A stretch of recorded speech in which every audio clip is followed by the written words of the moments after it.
They're chill. They're Doing their really thing. good. I'm enjoying them.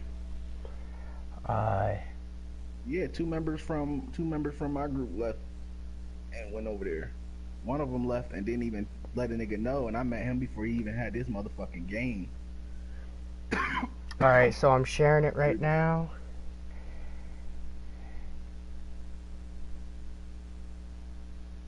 I'm gonna post it, and then you can share it to the community if you want. I tagged you in it. All right, now welcome everybody to Alice's World of Madness once again. I am Phobia Zone Mad Alice, Sin 19 underscore 95 if you want to find my PSN. I'm here with an interview with HoZ's Kage Jogan. And please subscribe to him also, Jogan underscore YT. Sorry, messed that up, bro. But make sure you guys like, comment, and subscribe to me too. So, let's get into the interview. So, a lot of things were happening during your guys' match against number 16 Kohaku. And one of them was immediately I want to talk about is the blue screen. So when I was watching the stream, you was trying so hard to convince them that you blue screened. Now I watched the stream. Anybody who watched the stream can see that you blue screened. But they didn't believe that. So what was going through your head when you blue screened? When I blue screen, I was just like, damn, we might lose because I was the healer, and I know for sure, like my team, the way we did it for the tournament, so we are stuck within our roles. We made whole slots of just that one specific type that we were using. So since I was healer and I knew none of them had healers, by me blue screening, I knew my team was at a major disadvantage because if you did watch the fight before I blue screen, as you see, I was healing my team really well, or well enough to where they didn't have to worry about dying, and we were about to turn up on them, and then I blue screen. Okay. Um, yeah, So yeah, I mean I was watching. Y'all was turning up. I'm not gonna lie, y'all was mollywopping for a good minute. And then when I seen you on blue screen, I kind of got a little disappointed because, that was a match I wanted to see. Like, I see a lot of bases. I don't see too many combats. But besides the combat, I mean, you switched to heals, as far as being not a heal I'm a main. defense man. Right, You, I'm a defense man. For those who do know me, I'm main defense. But I've taken on the role of healer lately. It's fun, man. It's entertaining, and plus, by them when they switched over to the heal type number two, I think that's what really got me to go over to being a healer because it made things a little bit more easy where I could be mobile. I don't have to just slap something down and maybe stand still or have my teammates stand still. With today's meta, that wouldn't work because you're just waiting for Octo Hub, correct. or something of that nature, or Wood Dragon, anything. You don't want to get hit by that stuff. So, um, at this So, point now, me being a healer, I mean, my team enjoys it. They think that I'm pretty good, so I'm just gonna continue to grow from there. so let's talk about your base battle. So, I was watching your base stream, and y'all were doing really good. I mean, y'all came back, y'all was beaten, you started off strong, but then they started to come back. What was going through your head when you started seeing them, like, taking the bases, and they triple capped you, I believe, once or Right. twice, but they started making a comeback. Like, what was going through your mind when you seen that your large margin of a lead was shrinking? Nothing. I just hope they took advantage of it and was happy with it at the moment because it wasn't gonna last. I just felt like, for me, what really changed the tide of the battle in their favor is when they brought out all those Pokemon. That's what really, to me, that's what really helped. Not to mention their defense was A1. Their defensive type, he was A1. He was definitely making sure that, like, even if he couldn't knock me off the base, he'll use petrifying to at least hold it. You know what I mean? He'll block the base some way. And him using snake threats, he broke my guard a few times. I mean, knocked me off the base a few times with it. So in my mind, I was just thinking like, all right, as long as I can keep them busy enough to where I know my team can do their thing. And mind you, we didn't even try to back cap except maybe like twice that match, and that's not normal for us. Normally, I would have back capped them already, but because of the action that was going on at B and how I was feeling about wanting to fight them, I didn't go to back cap. And that all stemmed from the combat battle where they wanted to count it as a win when I blue screened. I just felt disrespected like that. Like, damn, I thought we was all in an alliance. Like, why would we? Why would I want to quit if you assumed I quit? Yeah. Now, one of the things that kind of got me furious was it was a good fight. It was a good match all around. It was going good until they started bringing out Blastoise and all the other fucking Pokemon. I mean, it was a good strategy. It was really good. But I didn't know they had Brock, Misty, and Ash on the speed dial. Now, what really got me furious is, one, I was laughing at first because you kind of came up with a mistake. You went into rotation and you got Kamui'd when you could have dodged it. I said that too. I said, oh, jackass, I could have just dodged that. All I had to do was sidestep. I was laughing. I'm not that it was funny because you got Kamui'd. It was funny because it was one of those moves that you could have dodged, but you just sat there. A mistake. I do it all the time. I laugh at myself too, because I be running into shit like that. And my whole thing was like, yeah, why did I just stand there? I'm like, I could have just dodged, and my only 2 deaths were from a Kamui. I got Kamui when I was in Petrifying. I tried to jump out of that one, and then I got Kamui when I was in rotation early in the match. Otherwise, shoot, I probably wouldn't have died. Now, it was good. The Kamui was perfectly timed. What pissed me off was the teabag. Why do you teabag someone that you are in an alliance with? I mean, I don't do that unless someone teabags me from another alliance. Yeah, I wish I knew, bro, but I think it's just the energy from the first match. You know what I mean? So I just think it was that whole energy after the match, us going back and forth about whether we was going to count it or not, and they wanted to count it, and in my mind, I'm just like, it is what it is. Let's go, because y'all not winning this. So right. Now let's get into the juiciness.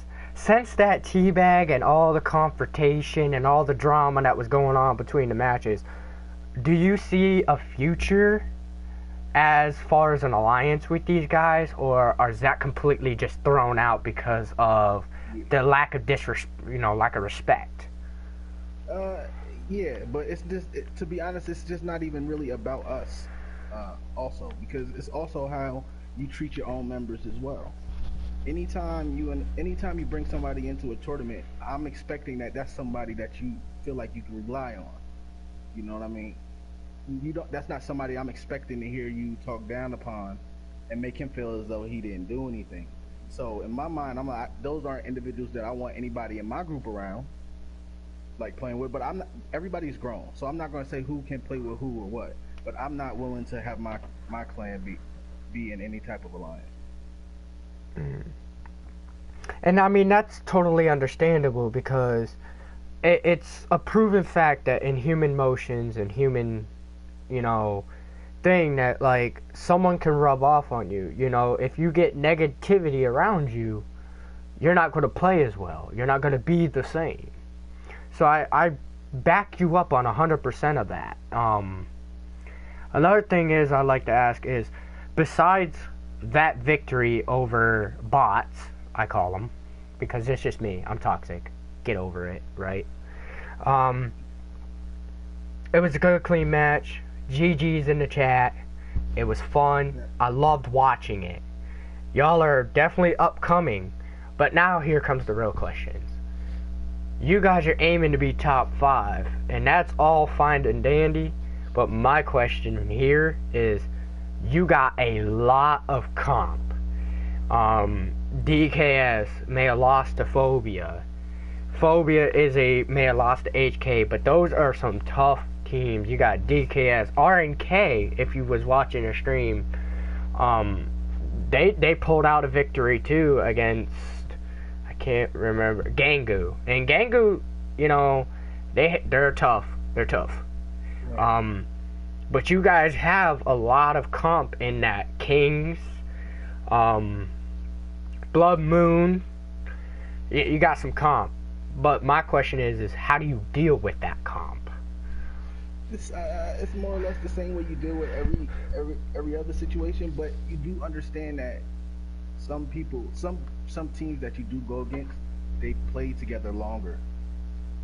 That is a factor in this type of game. But the good thing about this game is also any given day, anybody can win. True, true. If we're just having a good day, we can win against anybody.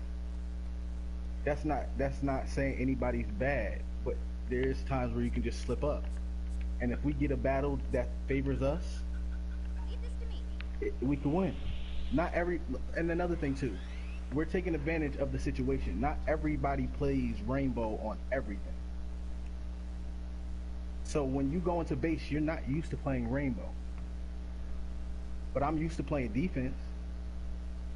Some of my guys are used to playing the roles that they play. So now it's like, okay, on base battle, can you play? How good can you maintain the base? What builds do you have? Are you prepared for this? Like, it's gonna come down to that. True.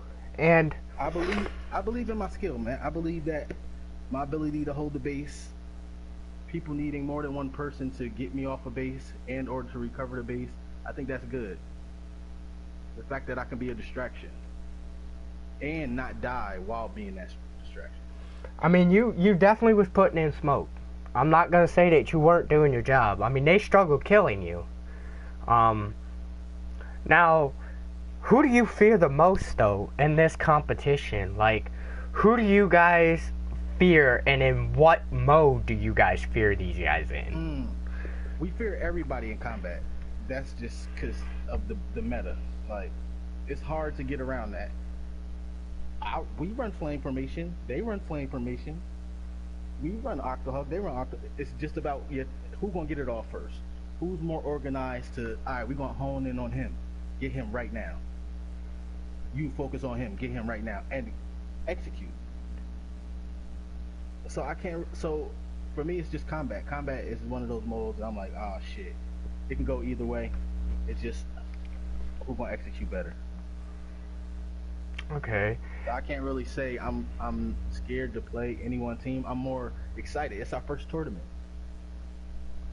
You guys So have I'm more excited definitely. to see where we are. I want to see how far can we go where we are. Are we actually improving, or it's just we're lucky right now. Oh, I mean, all I'm gonna say is like you guys have come a long way since I've been in there. We've had our fallouts, but I'm putting all that in the past. You guys are definitely an underdog team right now. Like, I know there's probably a lot of people sleeping on you, RNK, Blood Moon, all the not really big namers that ever make the top 5 list. And that's okay because it's always the underdogs who shock the system, as I would say. So, what is your guys' goal for your clan? Like, after this tournament, do you guys plan on, rebuilding your clan even more? Or, like, what's your guys' future plan? Okay, so as far as Hozuki goes, we're not just a Shinobi clan, and we are a gaming community as well. So we play a lot of different games just besides Shinobi. Also, we're building a brand. We're not just going to play the game, stream the game, and not be willing to also put in the work to see if we can possibly make revenue back from it. I mean, it's entertaining enough to get people to watch it. So why not see what you can do with it?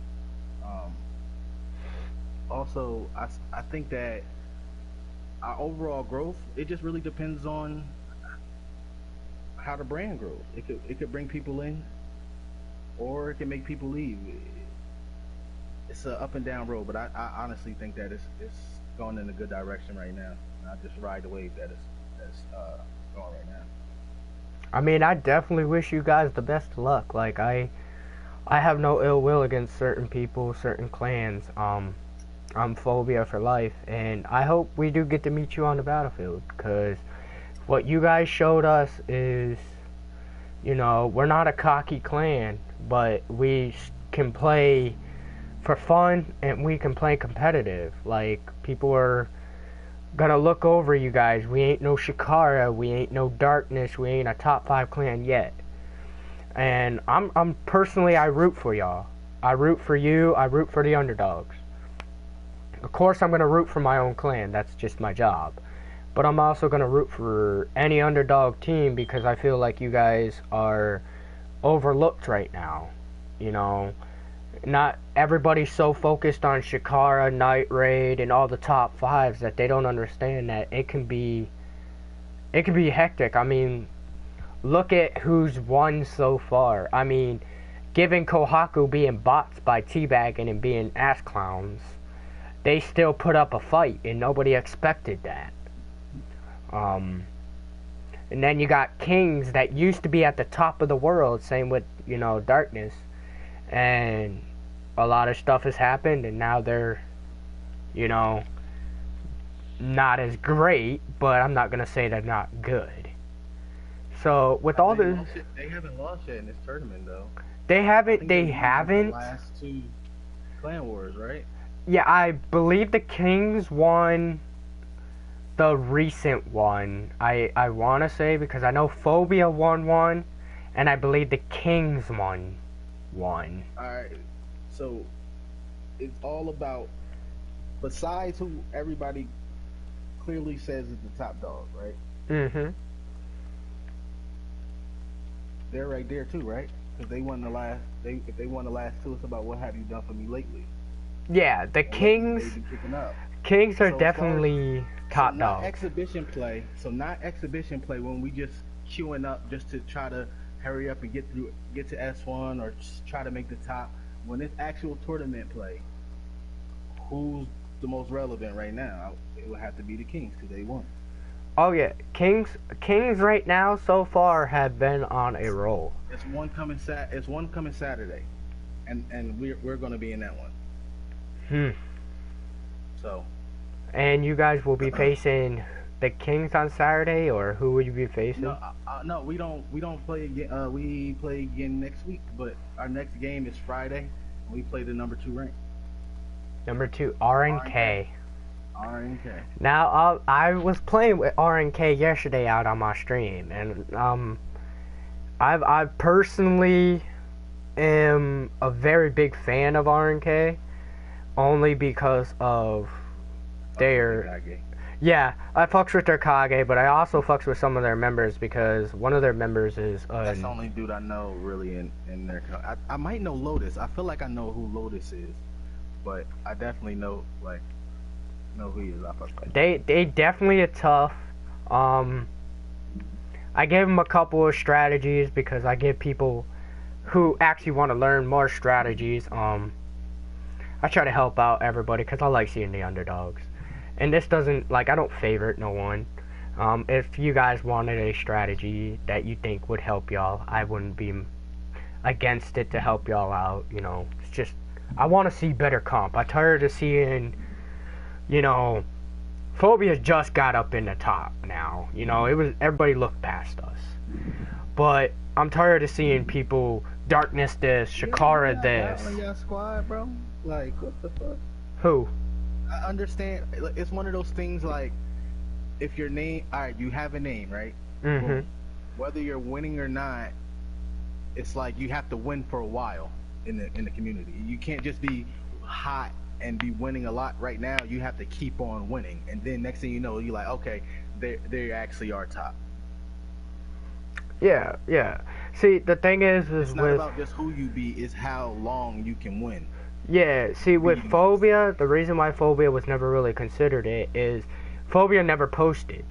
We actually, I think we just started posting with, Hawk posting. I post a couple sometimes. We never really post. We never seen the meaning of it. It's why I think honestly, people looked past us until the Clan Wars. After Clan Wars, a lot of people, we started getting a lot of clout. Um, Especially our healer, Zan, who swears up and down he doesn't main healer. But, I mean, I don't doubt my clan. I love my clan. These guys have, they are chill, they're competitive, but they don't yell at us. If we fuck up, say we lose against DKS or something, we don't get yelled at. Like, I don't feel like I'm an outcast when I'm in Phobia. And I never felt like that kinda in a way with HoZ either.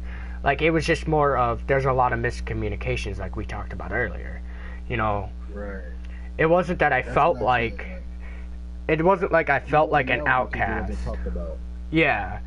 It wasn't that. I think that's for my clan. I think because of the numbers, I'm not sure how many people you have in Phobia, but for my numbers, it's you get lost in messaging, so you have to message more frequently.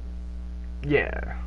You get what I'm saying? Because it's always someone talking or posting something, or posting a screenshot of themselves, or them doing the all, or something. You get what I'm saying? So it's like you got to make sure that you're staying relevant by messaging a lot. Like, you can't just say, "Hey, you want to play?" And then next thing you know, the next time you look at the message board, it's 15 messages. You're gonna get lost in that. True. Yeah. So that's why I always message, like, I always try to message you personally, as opposed to trying to message you within the chat, because it's gonna get lost within everybody else talking. Everybody else want to chime in. And yeah, I mean, I'm starting to recently realize that, being in so many different types of chats, a lot of issues have come up, and a lot of other stuff has come up too. I understand where you're coming from. Like, you do get lost in the messages, especially because nobody understands how to at someone. So you can have 3 or 4 people talking about 3 or 4 different things. Exactly. And you get confused, like, are we trying to play, or like, what are you guys are trying to do? And like you guys said, you guys are more than just Shinobi Striker. You guys are different. You play different games. So one person could be talking about Shinobi, while the other one could be talking about, say, Call of Duty. Xenoverse. Yeah, Call of Duty. So like, but like I said, I just wanted to clear up that I have no ill will. That's why I was willing to bring you on the show and, get you guys a little bit of recognition, get you guys, show everybody that you're out there. You're putting in work. Don't think that, people like me are not out there looking at your guys' screenshots. I don't look at your guys' screenshots to see if you guys beat us. I look at them because you guys are doing good. I like the underdogs. And honestly, I feel that people are going to look past y'all, and y'all are going to shock them. Y'all are now competitive. You out here switching to healer main got me feeling some type of way. And you guys very impressed me. GG's in the chat. I hope y'all do make it up to top 5. And if I see y'all on the battlefield, no, it's nothing personal, but I'm coming for your head, Jogan. Hey, gotta do what we gotta do out there, man. And I'll make sure I shoot you a GG, win or lose, man. I always do. We don't mind losing, man. It's always a lesson in it. Always. So. You can learn a lot from either a stream or a screenshot. Because believe it or not, a screenshot can tell a million words. You just gotta look harder. But I appreciate you having me. I appreciate you coming on the stream. I'm gonna have to wrap it up here. And I'll see y'all later on. Keep getting dubs, and, well, welcome to the world of madness.